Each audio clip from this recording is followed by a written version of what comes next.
I saw a World Cup squad that you put together. Just talk me through it and why you made the certain choices that you did.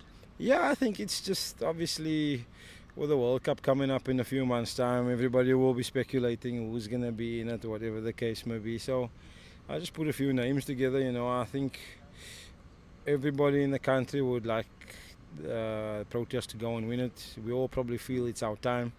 I don't think there'll be a better place to go and win it than England, to be honest.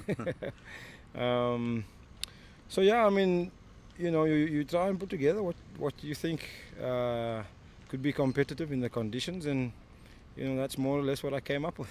So you had an interesting pick there with George Linde, and I've been saying for quite some time that South Africa actually needs a batting spinner in the side. Is that the main reason, obviously, why you picked him in your side? Look, at the end of the day, you need a certain amount of all-rounders in the team. I don't see why it always has to be a seam bowling all-rounder. I'm saying George is a quality spinner. He normally bowls his 10 overs in every game. He bowls his 10 overs, so it's not like a part-time spinner we're talking about. We're talking about the front-line spinner.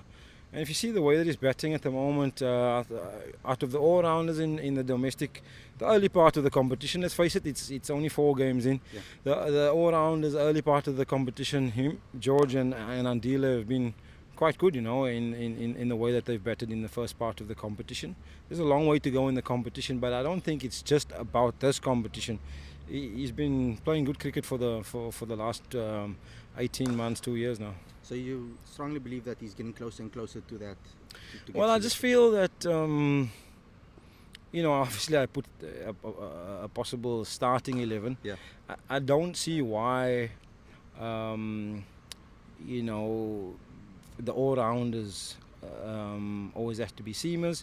I don't see any reason why with every team having to play against every other team, so the SA has to play 9 matches. I'm sure somewhere along the line, with it being a long tournament, so many matches at the grounds, that it's going to possibly get drier and drier and the wickets will get worn out.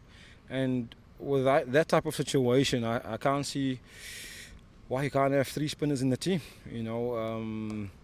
Imi obviously is the number 1 spinner in the world. George gives you a left arm option, and JP is the batsman who gives you an off spinning option. So, it covers a lot of bases. People will argue about Tabraiz Shamsi. Obviously, he's a match-winning spinner as well. But I always get the feeling that you either play Tabraiz Shamsi or you play Imi, because you're not going to have 2 seamers who can't bat and 2 spinners who can't bat. You know what I'm saying? So with the 2 of them, it always seems like either or. I can't see SA going in with 4 people, 8, 9, 10, 11 who can't bat. There's a stigma around wicketkeepers, and specifically picking a wicketkeeper, whether he's going to bat or not. I wanted to ask you about Verreynne, because as a batsman alone, he's proven himself to be picked in any team. And is it necessary for them to be a backup for someone like Quinton de Kock? Obviously, you obviously picked Verreynne in your squad. Is he good enough to be picked as a batsman alone? Well, I feel because I know him quite well. Yeah. He plays for me. A lot of people out there won't know Kyle and what he's capable of. They saw him make 100 the other night, and people will say, it's 1 innings, you can't go on 1 innings. Yeah. He also top scored for us in the first game of the season with 80-odd. He played here for me in the Blitz, the opening game of the MSL, which is quite a big game, and he scored 53. I think he top scored in that, 53 of 30 balls, and then he didn't play a lot during the tournament. Some bigger players came back, and then he played again in the final and top scored again in the final, albeit a low-scoring innings from the. So I know the character. You know what I'm saying? Yeah. Everybody can see now that he can bat, but I also know the character. And even though he's only 21 years old, for me, he's got what it takes. He's got the right stuff for international cricket. It's at the end of the day, if you pick 15 players, there's always going to be people who are left behind. Yeah. That people might say. So and so might have gone and they might have been able to do a better job.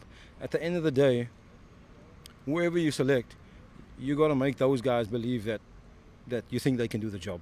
That's the bottom line, because we don't know what the guys who are being left behind would have done in the same circumstances, under the same conditions, under the same circumstances in a particular match. You never know that. You know what I'm saying? How another person would have done. But whoever you select, or whoever the selectors select, they got to believe that those are the right guys. Thank you, Ashwell, and good luck for the game tomorrow. Thank you.